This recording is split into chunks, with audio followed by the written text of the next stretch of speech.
મિત્રો, સૌને ખબર છે કે સૂરજ ન ઉગે તો દુનિયાના તમામ જીવનો નાશ થઈ જાય.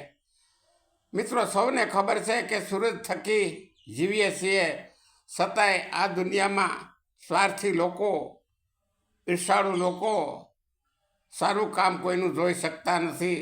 સૂરજ ઉગે એનોય વિરોધ કરે છે. તો આવા વિરોધીઓ કોણ છે?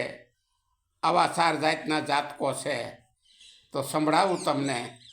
સોર સિપાની સસુદરા, ઓલી વળ વાંગણની જાત, એને સૂરજ ઉગ્યો ન ગમે, એને રૂડી લાગે રાત.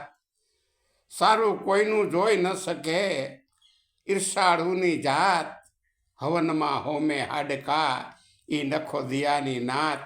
ઈર્ષાળુ ન જોઈ શકે કોઈના સારા કામ, ખટપટી ન લઈ શકે એ મુખે રામનું નામ. હા, રામનું મંદિર બનાવવામાં વિરોધ કર્યો. બનાવવું હતું ત્યારે વિરોધ કર્યો,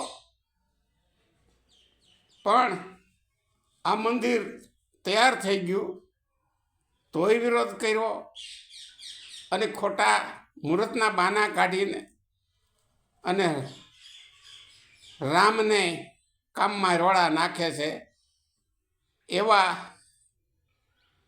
એવા માણસો હજી આ દુનિયામાં પડ્યા છે.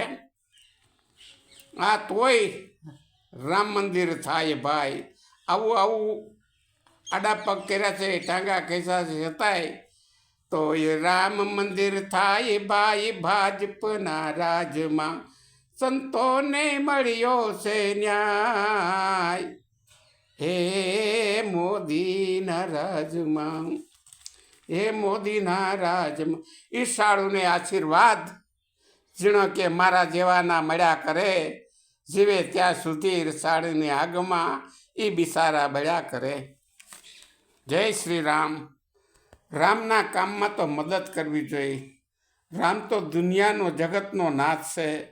રામ થકી તો જીવીએ છે, છતાંય માણસો રામને હારતા નથી, રામનું કયું કરતા નથી.